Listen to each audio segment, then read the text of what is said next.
Recognizing the importance of leaving behind a green planet for future, the United Nations has designated the decade beginning 2021 as the decade of restoration. Restoration in urban environments is not always a 100% goal. We need to be realistic in setting for ourselves a goal that's pragmatic and at the same time achievable. Tarambur wetland is a freshwater wetland. It's in fact designated as a lake by the Public Works Department. The drainage pattern of this wetland itself is very interesting. It receives water from the western direction as well as the southern direction, making it a kind of a charismatic wetland. Now, when we actually entered this site, we found that the lake bed was severely compromised. It had been dredged indiscriminately and there were also instances of siltation. I am Sendil Kumar. நான் வந்து care earth ட்ரஸ்ட்டில் வந்து project கோஆர்டினேட்டராக வேலை பார்த்துக்கிட்டு இருக்கேன். நீங்கள் பின்னாடி பார்க்குறது வந்து தாளம்பூர் லேக். லாஸ்ட் ஒரு 15 இயர்ஸாக வந்து இங்கே வந்து சுத்தமாக தண்ணியே இல்லாமல் இருந்த இடம். 2 இயர்ஸுக்கு முன்னாடி வந்து இங்கே வந்து சுத்தமாகவே வந்து தண்ணி இல்லாமல் ஒரு வறண்டு போன இடமா இருந்தது. We decided that we'll come up with a scientific restoration program and began by doing a comprehensive topographical survey of the place. This was followed by a lakebed bathymetry study which determined the quantum and the area of dredging and desilting that we had to take upon. The length of Tarambur Bund is around 1.31 kilometers, that is 1310 meters. The top width of the bund was very narrow previously, and now the bund has been widened to anywhere in between 4 and 5 meters. Original capacity of the tank was 16.46 million CFT, and the command area, that is area irrigated under the tank, was 255 acres. The annual runoff into the tank is 32.93 billion CFT. So we can think of doubling the capacity of the tank during restoration. Based on the bathymetric study, we desilted this place and a quantum of 1,40,000 cubic meters of earth was dredged, and the dredged earth was used to create a superstructure bund. The bund that we have created is about 2,000 meters in length. It's a very stable bund, and over the last 1 year we allowed it to be compacted, and what we now have is a beautiful bund which also doubles up as a walking path and a jogger's path for the residents nearby. இப்போ இந்த 2 இயர்ஸாக வந்து இப்போ பார்த்தீங்கன்னா எனக்கு பின்னாடி இருக்கிற water level பார்த்தீங்கன்னாக்கா லாஸ்ட் மான்சூன்லேயும் இதே அளவு இருந்தது, இந்த மான்சூன்லேயும் இதே அளவு வந்திருக்கு. Being a freshwater water body, it is also important that it has a function of providing potable water to the nearby residents from the adjacent areas. The wetland also has undergone a lot of human impact in terms of water harvesting, in terms of indiscriminate bores being drilled around the wetland. While borewells per se or water harvesting per se is not allowed from within the wetland, the periphery has been recharged. 5 recharge wells have been established within the lakebed area, and these have been very effective in ensuring that the groundwater table is maintained at a very stable level. ஒரு 6 kilometre டிஸ்டன்ஸில் இருக்கக்கூடிய borewell எல்லாமே வந்து இந்த தண்ணினால் நல்ல தண்ணி கிடைக்கிறதுக்கான ஒரு வாய்ப்பு கிடைச்சிருக்கு. ஏன்னா இந்த ஏரி ஃபுல்லானா அவங்கவுங்க வீட்டுக்குள்ளே இருக்கக்கூடிய போர் நிலை, கிணறு இதெல்லாமே வந்து அதிகரிக்கும். It is also critical to recognize that the lakebed needs to be kept in an undulating manner, thereby providing habitat for the microorganisms or as also the amphibians and fishes and reptiles that breed here. A biodiversity survey preceded the restoration program. வணக்கம், என் பேர் வந்து விவேகானந்தன். நான் care ட்ரஸ்ட்டில் பாட்னிஸ்டாக work பண்ணிகிட்ருக்கேன்.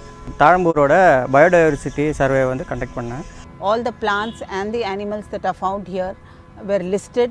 The signages actually depict the biodiversity assessment that we carried out. இங்கே 34 வகையான மர வகைகள், 70 வகையான புதர் செடி வகைகளையும், 36 வகையான படர்கொடி, ஓடுகொடிகள், 100க்கும் மேலான சிறு செடி வகைகள் மற்றும் 37 வகையான புல் வகைகளை நாங்கள் அங்கே பதிவு செஞ்சுருக்கோம். மொத்தமாக பார்த்திங்கன்னா இங்கே 285 வகையான தாவரங்கள் இங்கே நாங்கள் பதிவு பண்ணியிருக்கோம். அதில் 45 அந்நிய கலை தாவரங்களும் உள்ளடங்கும். தாழம்பூர் லேக்குக்கு வரக்கூடிய பறவைகளின் எண்ணிக்கை பார்த்திங்கன்னா 40க்கும் மேலான பறவைகள் இருக்குது. அதை வந்து வாட்டர் பேர்ட்ஸ் அண்ட் டெரேஷியல் பேர்ட்ஸ்னு பிரிப்போம். டெரேஷியல் பேர்ட்ஸுக்கு வந்து முக்கியமாக வந்து தாவரங்களுடைய பழம், அப்புறம் அதனுடைய விதைகள், அப்புறம் அந்த புற்களுடைய விதைகள் இதெல்லாம் உணவாக பயன்படுறதுனால இங்கே வந்து பேர்ட்ஸோட டைவர்சிட்டி அதிகமாக இருக்கும். அது மட்டும் இல்லாமல் இங்கே 25க்கும் மேலான பட்டர்ஃப்ளைஸ் அண்டு 20க்கும் மேலான ட்ராகன் ஃப்ளைஸ், அவன் ஹெர்பர்ட் ஆஃப் ஆனா ஒரு 12. இந்த லேக்குள்ளே பார்த்தீங்கன்னா ஒரு 5 வந்து ஆர்டிஃபிஷியல் ஐலாண்டு ஒரு 5 கட்டியிருக்கிறோம். அதில் வந்து நல்ல அடர்த்தியாக வளரக்கூடிய மரங்களை வச்சுருக்கிறோம். ஏன்னா கரையோரங்களில் இருக்க மரங்களில் வந்து பறவைகள் உட்காந்தா அது ஒருவேளை வந்து அது வந்து டிஸ்டர்ப் ஆகிறதுக்கு நிறைய சான்சஸ் இருக்குது. அதனால் நீர்நிலைகளுக்கு நடுவுலையே வந்து செயற்கை 5 தீவு மாதிரி உருவாக்கி அதில் இந்த பறவைகள் வந்து தங்குறதுக்கு உண்டான ஏற்பாடுகளை செய்கிறதுக்கு உண்டான ஆயத்த பணிகளுக்காக அந்த மரங்கள்லாம் நிறையா நட்டு இப்போ வந்து அதில் நல்ல மரங்கள் இப்போ வளர்ச்சியும் வர ஆரம்பிச்சிருச்சு. After we finished restoration, we have been able to see a number of birds colonizing the water body, and this gladdens my heart.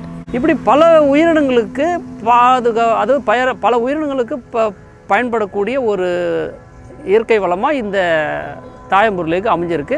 இது நம்ம எல்லாருமே வந்து பாதுகாக்கிறதுக்கு உண்டான ஒரு உதவிகளை செய்கிறது நல்லது. The next component of the restoration program is something that includes human interface, and by far it's one of the most interesting components of the restoration. Very often we find that passion determines eco-restoration programs. While passion is very critical, in fact it should be important, what also is needed is the science part of it, and the Live Lab actually focuses on the scientific part of the restoration.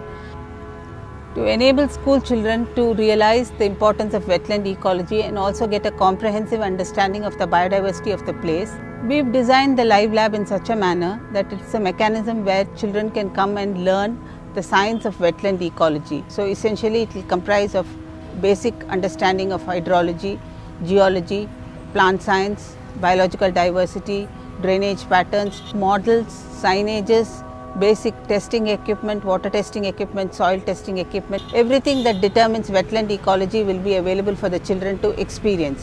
We will also be developing a structured curriculum for this so that children can actually learn wetland ecology over a period of 8 sessions. This curriculum is being developed in consultation with the local schools so that it does not distract the children from whatever they are learning already. What we ended up doing here was actually silting, dredging, creation of bunds, creation of public space, and establishment of what we call a live lab. Talambur Lake is a very, very special lake stroke wetland in the Hinduja Group, Hinduja Foundation Jal Jeevan program. The team at Care Earth Trust has done a fantastic job of documenting, studying, analyzing its whole impact from the time that we started the project nearly 2 years ago to now. There are about 8 schools around this wetland, and schools are going to be the custodian of the project once it's completely restored.